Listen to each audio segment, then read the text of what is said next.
เอาแดดเนาะสบายดีสางสบายดีเด้อสบายดีเด้อน้องพามีสบายดีแม่ตู้มาเผาลานบ่เนี่ยดีใจเนาะลานได้เฮือนใหม่ดีใจน้ำลานงามค่ะแม่ตู้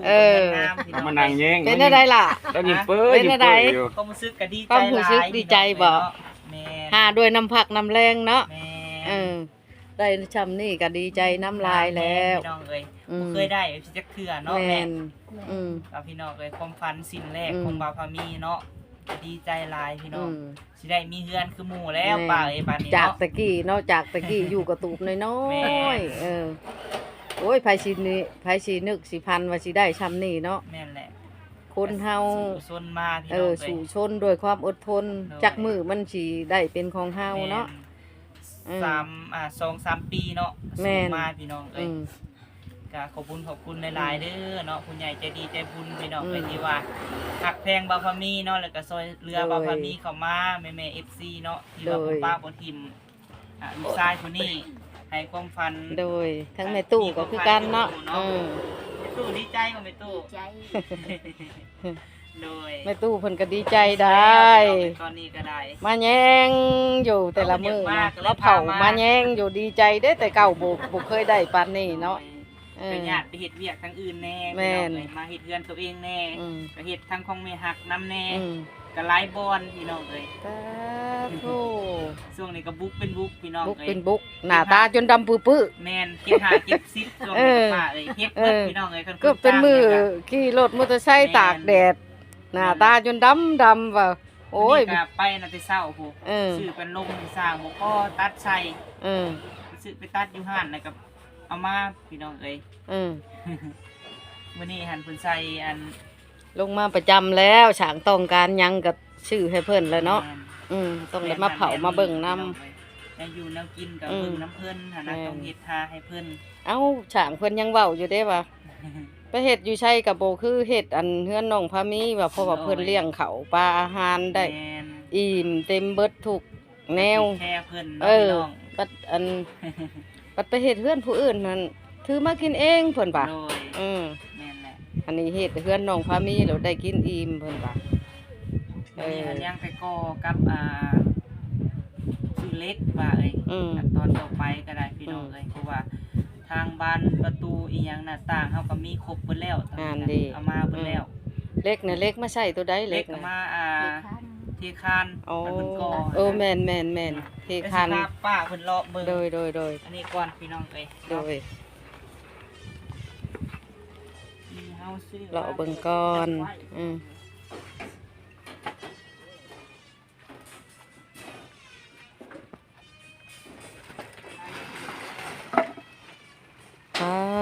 โธ่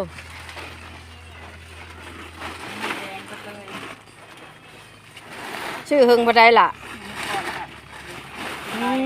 งามอะไรเนาะมีดอกอีกตัวนี้ค่ะคู่ละ18,000อันนี้ค่ะโธ่กระเทินได้เฮ็ดให้มันงามเป็นไม้แดงหมดเลยคักนี่ก็ไม้แดงเหมือนกันเลยกบมาสำเร็จรูปเลยเป็นไม้แดงหมดเลยไม้แดงหมดเลยเอาไม้เนื้อแข็งน่ะมันจังดีเฮาก็ยังได้อยู่หึงหั่นนะแม่นเพื่อนเฮาเฮ็ดให้คักโลดพกไว้อยู่นี่แหละนี่พกไว้อยู่หั่นแล้วยันถึกแดดถึกฝน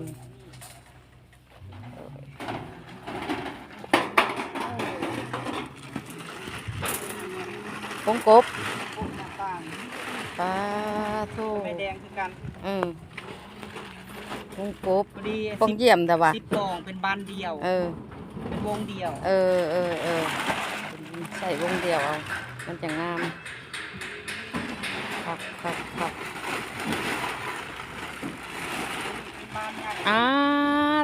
ตัวนี้แห้งงามป้าต้งามเป็นบ้านใหญ่ประตูทางเขาบ่หำแม่นบ้านใหญ่งามแล้วป้าทุ่งมาคัดตื่นงามเป็นงาม คัดและท่าชีฉลักเหลื่อมงาม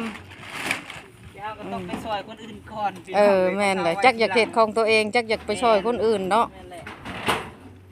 นี่เพิ่นก็มุ่งสิแล้ว อืม ป้าเอ้ย เธอไอเด้อพี่น้องเพื่อนน้องพามี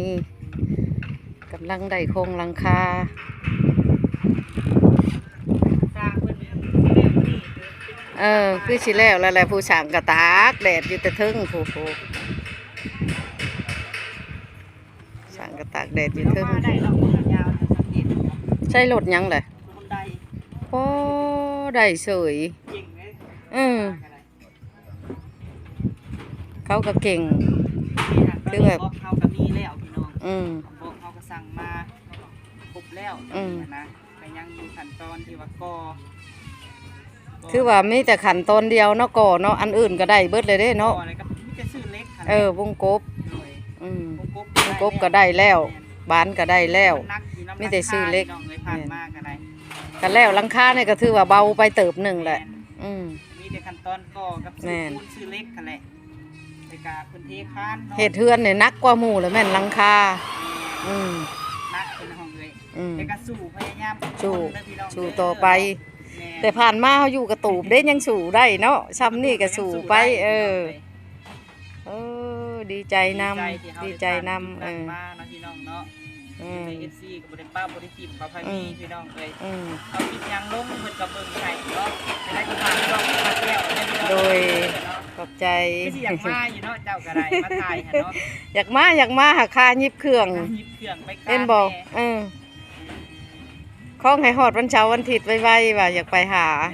แม่และมาถ่ายนี่ก็ได้นี่จักหน่อยก็สิออกไปทางเรือนซาวๆผู้ไปเฮ็ดปลูกให้เพิ่น แม่น ที่มาหลอกบ่ทันถึงบ้าน ไป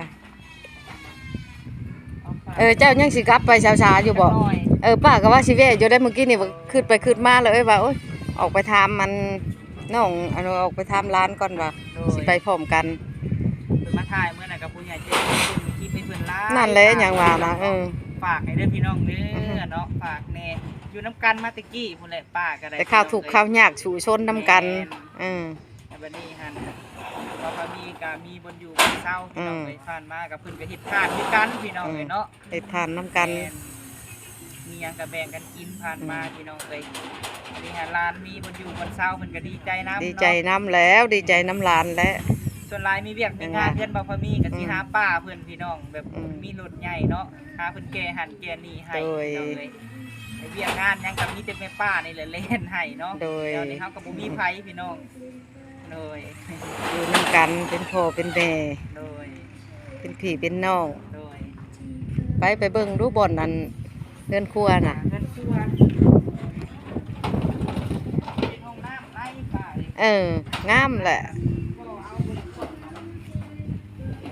นี่เงินครัวมันเลยนี่ อืม แม่นบ้านมันเลย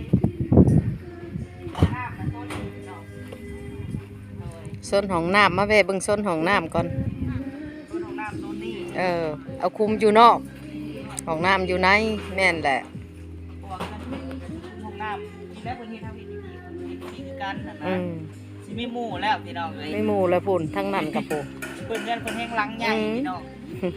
10คูณ13 ป้า เงินเพิ่นน่ะ ทุก เต็มไปเลยดินน่ะ แม่น วันนี้สิเป็นบ้านหนึ่งแล้วพี่น้องนี่น่ะเป็น ดี บ้าน ใจดีใจ เนาะพี่น้อง ดีใจนำแต่เฮือนงามแล้วก็มีหมู่หลายอีกแต่บัดนี้ ก็สิได้สะดวกสบาย เอ ป่า อ สิน้ำในที่มาเบิ่งทำ โดย ดีใจยังว่าได้น้ำ ดีใจเด้อ น้ำเบิดปีเนาะ30 แม่นเฮือนเทิงน่ะตั้งต่อชื่อแต่น้ำบาทนี่มาอยู่พี่น้ำในก็มีครบชุด ดีใจนำเว้าแต่ร้านป่าก็ซื้อคือกัน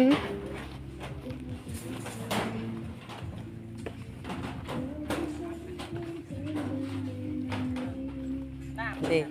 ได้แล้วพี่น้อง อืม เนาะน้ำเขา โอ้ ใส่ ย แล้ว ได้น้ำงามบาทนี่ โดย ใส่งามอะไรเนาะ ใส่แล้ว อืม ตะกี้ทำมันขุ่นพี่น้องตอนนี้หันน้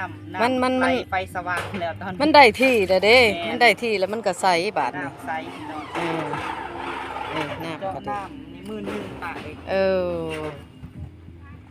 อนาคตข้างหน้านี่สิแล่นท่อไปพูดแหละหลังบ้าน แม่นเล่นไปทางห้องน้ำ เพราะว่าเป็นดินเจ็ดสันพี่น้องเขาต้องระมัดระวังให้หลายขึ้นเพราะว่าเขาอยู่ร่วมหมู่เนาะเขาบ่ได้อยู่แบบผู้เดียวคืออยู่พูดแล้วพี่น้องเอ้ยแม่นน้ำไหลก็ไหลลงไปทางหน้าผู้ใดพี่น้อง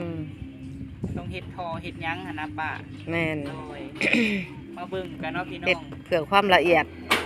อนาคตของเฮาแม่น ว่าเขาก็ โอ้โธ่ ตอนนี้หั่นเริ่มเฮ็ดมาเดือนหนึ่งกับ3 มื้อ น่ะก็ยังได้ซ้ำนี่ เลยรวมเบิดทางที่ทางเอียงก็ประมาณ2 เดือนปลายนี่แหละเนาะเขาปืนมาพี่น้องเนาะกระสูงมา แม่น ก็ยังใครที่ว่ามีแม่ FC เพิ่นให้กำลังใจพี่น้องเลย โดย เอาคลิปยังลงหรือว่าอีหยังก็ให้กำลังใจตลอด โดย เนาะ ม ป้าบ่ทิมพี่น้องเอ้ยสู่ส่วนมาคันบ่มีแม่ FC ก็คือสิบ่มีบ่าวพามีมื้อนี้ แม่นได้ยนต์แม่ FC แม่ โอ้ FC ยดีใจน้ำลายอืม ถักแพงเอายังลงเพิ่นก็เบิ่งให้พี่น้องขอบคุณหลายๆเนาะดีใจแฮงพี่น้องโดยขอจบคลิปก่อนเนาะโดยสบายดี 11 นาที ฝากช่องแม่ป้าแก้วไว้เด้อพี่น้องเด้อเนาะสบายดี โดย จักนาทีเลย 11บ่ยังบ่ได้หมดซ้ำหำ